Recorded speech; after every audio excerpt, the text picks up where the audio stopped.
Hello everyone, welcome back to my channel. My name is Emily, and on this channel I usually talk about books or whatever else that is on my mind.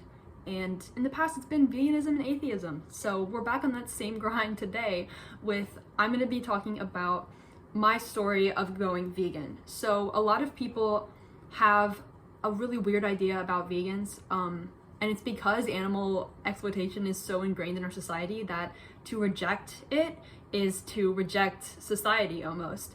And people will immediately see you as radical, crazy, militant, etc.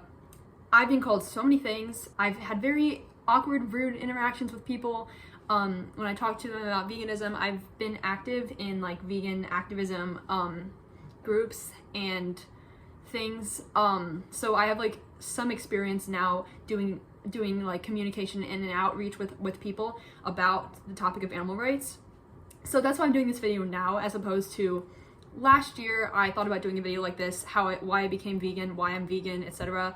But I decided to wait until I had more experience with like talking about veganism to people. I went vegan in September of 2022, so it's been about a year. So and in that year I have learned a lot, developed a lot of my arguments, and so let's just talk about my veganism journey.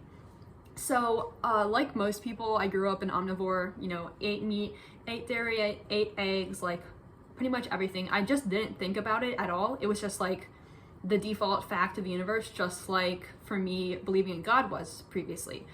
And so I never really questioned it. I did have a vegetarian phase when I was a kid that lasted like 1 hour, but I never really considered veganism. Like most people, I consider veganism to be an extreme position. Vegans were weird, crazy hippies, and I was not like that. And then one day, I was browsing YouTube and I came across a video by my, at the time, favorite YouTuber, Cosmic Skeptic.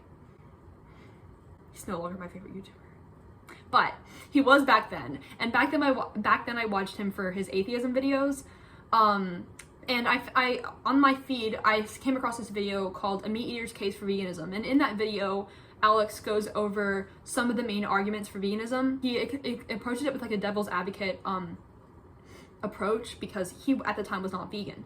And watching that video kind of blew my mind. I would compare it to when I lost my faith in God, because it was like I suddenly had, the way that I saw the world was like crumbled. So I thought to myself, I left a comment on the video that said something like, wow, I never thought about this before. Maybe I should actually consider going vegan. Of course, as soon as I closed the video, I forgot all about it. It was in the back of my mind, but I just didn't want to think about it. I kind of blocked it out of my mind because I didn't want to think about veganism. It would be such a major step to change my diet that I just didn't want to think about it. I knew about factory farms and everything like intellectually, but I didn't want to think about it. I just wanted to continue living my life as I was before and not have to worry about all of this stuff. Fast forward like a couple months, and it was last summer 2022, and I don't remember why, but I started going on YouTube again and I saw some vegan videos. So I watched a couple of them. One of them was, I think, the Food Matrix, 101 Reasons to Go Vegan. And then I also watched a speech by somebody else, I forget. I watched some Earthling Ed videos too. He is a very good YouTuber in the vegan space. And that kind of made me think, wow, maybe I really should consider this. So I started thinking about it. I started eating a little bit of vegetarian meals sometimes, but I didn't really think about it that seriously. And then I decided to watch Earthlings. So Earthlings is a documentary about factory farming. It was released in 2005, and nowadays, if you are an omnivore, I would recommend to watch Dominion instead. It's free to watch online, because Dominion's like an updated version of Earthlings, but I watched Earthlings, and I'm not usually a person that cries from watching videos or watching movies or reading books even, but I was crying. Like when I watched that video, I started crying, and I was like glued to it. I wanted to look away, but I couldn't look away. I was like, I can't believe that this is real. And actually, after I finished watching Earthlings, I actually looked up like where the footage from Earthlings came from, and like, was it manipulated? Was it like cherry picked? And when I did that, I realized that a lot of the things they showed in Earthlings are standard industry practice. And I thought, oh, well, it was made in 2005. Surely things are better now. And I started doing more research into the actual regulations, the actual standards for animal welfare, and I realized that it's really not good. It's really not good. And this video, I would talk more about the animal welfare issues, but there's a lot of other resources you can look at that for that. And you probably already know, a lot of people that I talk to that aren't vegan, most of them are extremely aware already of the immense suffering that animals go through in factory farms. But a lot of them, they intellectualize it, but they don't actually internalize it. They don't actually realize what is going on. They don't actually put themselves in the shoes of a pig or a cow or a chicken on one of these factory farms. They just prefer not to think about it. They don't want to think about it too hard. And I was just the same way. And when I got to college, I was vegetarian, but I was still eating eggs and dairy. And I knew that the eggs and dairy industry are actually really closely linked to the meat industry and also have their own share of horrific abuse on the animals. And this was something I didn't know before I was vegan. I thought it was really nonsensical to say that you shouldn't eat eggs or you shouldn't eat dairy because, after all, you're not killing any animal for that. But I was 17 years old when I learned that cows don't just have milk coming out of them at all times. They have to be pregnant. To be pregnant, they have to be forcibly inseminated without their consent. And a lot of people will be like, oh, well, in the wild, cows don't. You think cows ask each other for consent? You know what? I don't care what happens in the wild. You know why? Because we're not in the wild. Lots of things happen in the wild that we as a society have decided that's not something we want to permit. Like, like tons of things happen in the wild. Like, is it okay for mothers to kill their children because that happens in the wild? Like, what are you even talking about? But that's a whole different tangent. But, so after I watched Earthlings, I felt extremely emotionally invested in what I was doing, and I realizing that I, by consuming meat, was paying for these things that I saw happening on the screen, and that no matter how I thought about it, I was complicit in this abuse. When I came to college, I was vegetarian because I was worried about the health concerns, because, you know, there's a lot of propaganda about veganism being unhealthy, and I was worried that my health would take a nosedive if I stopped eating dairy and eggs. Spoiler alert, I am not dead. It's been a year, I'm not dead, and I feel great. The American Dietetics Association has said that a vegan diet is suitable for all stages of life, including pregnancy. So, no, it's a myth that veganism is unhealthy. My personal doctor told me I'm perfectly fine. Every medical professional that I have talked to about veganism has said that it is healthy, as long as you're supplementing B12. And that's like a whole tangent. But anyway, I came to college, I joined the animal rights group, and I realized that I would be a major hypocrite if I was continuing to eat dairy and eggs. And I also learned about the nutritional adequacy of veganism. So I decided to completely cut out animal products from my diet. And that was how I became vegan. That was about last September. So about 2 weeks after I came to college, 1 week after I came to college, like it was pretty recently in like my college journey. So, that was my story of how I became vegan, and now let's talk about why I'm still vegan, the various reasons why I'm still vegan. So we'll start with the more intellectual arguments. So first, there's the argument from utilitarianism. So this is the argument that Alex O'Connor, Cosmic Skeptic, used to use in many of his videos, which I think are still up. I'm not sure how many of his veganism videos are still up. I don't remember if he said he was going to keep them up or not, but that's the idea that we should be striving to minimize suffering of sentient beings. So we can reasonably conjecture that animals, such as us, we are animals who share a common ancestor with us, like a very recently common ancestor, especially, you know, like pigs, for example, share a lot of DNA with humans. I forget the exact number, it's 90-something% of their DNA is shared with humans. And pigs are extremely intelligent. And so are cows, but it's not really intelligence that even matters, it's sentience. So sentience is the ability to experience the world around you, and the ability to suffer is the most important. So we have all of these animals who can suffer, and we know that suffering is harmful. Suffering is bad for individuals.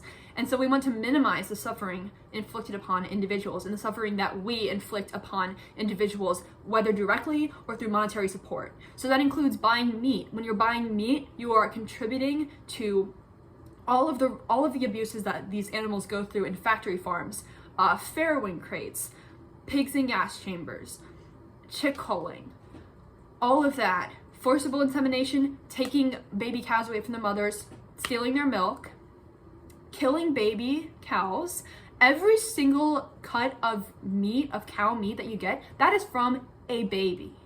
Because cows normally can live to be 25 years old, 20 to 25 years old. And the average age of slaughter is 1 year old, 12 months.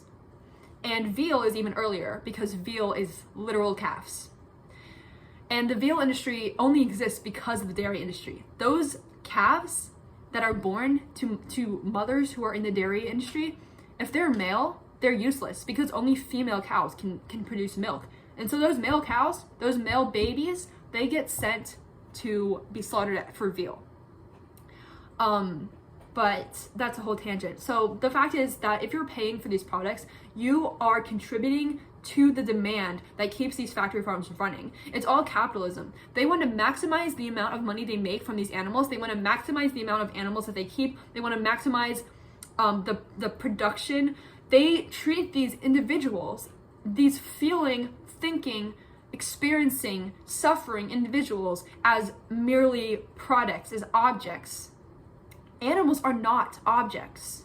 And the fact that they can experience things around them, and the fact that they can suffer means that from a utilitarian framework, we have a moral imperative to not cause suffering and to decrease the amount of suffering that we inflict upon other sentient beings. So that was the first thing that I started thinking about. It was that I didn't want to contribute to animal suffering. A lot of people will say that they are against animal abuse, but how many people actually line up their actions with their morals? Because if you eat meat, you are funding animal abuse. If we packed a bunch of dogs together in a small space and we gassed them to death, that would probably spark a moral outrage. It's probably illegal, but we do the same thing to pigs and it's completely normalized. In fact, if you say maybe we shouldn't do that to pigs, you're an extremist. And pigs, how are pigs different from dogs? So the next thing that I want to talk about is the concept of speciesism, which I was kind of getting into in the comparison between pigs and dogs. So speciesism is the prejudice or different treatment of an individual based on their species only. So for example, the fact that we kill pigs and exploit them for their entire lives and then kill them because they're pigs, but we wouldn't do the same thing to dogs and we wouldn't do the same thing to humans, that's speciesism. Now, what speciesism is not is delegating different rights or different privileges to animals based on their abilities. For example, Cosby Skeptic has said this example, but for example, we wouldn't allow a dog to vote, not because they're a dog, but because they don't have the understanding of politics that you would need to vote, so they don't vote. But it's not because they're a dog. But the way that we treat factory farmed animals, it's because they are cows, pigs, chickens. These are the animals that we have culturally decided are food animals. And dogs and cats are pet animals. But what is the difference? This was the probably biggest realization that I thought of, because it's just like there is no logical reason why these animals should warrant such different treatment and such dramatically cruel treatment just because they are a certain species, just because we like the taste of their flesh.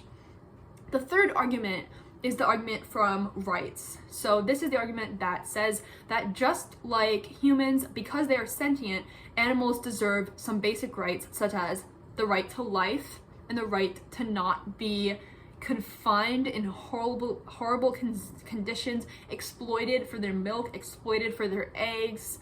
So in a lot of people's moral frameworks, including mine, is that sentience gives you rights. I believe that a sentient being has the right to not experience suffering and has the right to be protected from suffering. Just like people, we're not allowed to kill people because as a society we've decided that we don't want to cause harm to other people. So a lot of our laws are based around that. And we've also decided as a society that we don't want to cause harm to certain animals like dogs and cats and commonly held pet animals. If you've ever gone on the internet and found one of those awful videos of some psychopath, microwaving a cat or any of that awful stuff, like, the internet is outraged, and rightfully so, because that is something in society that we don't tolerate. We don't tolerate inflicting meaningless suffering onto an animal just for some quick pleasure that the person might get, the sick pleasure that they might get from, harming a cat or torturing a dog.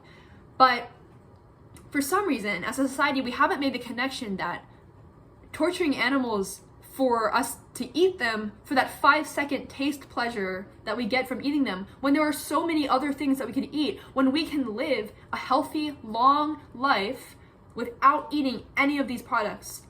But for some reason, we as a society haven't made that connection, and we haven't extended these rights to animals that are commonly raised as food. And that's just very logically inconsistent.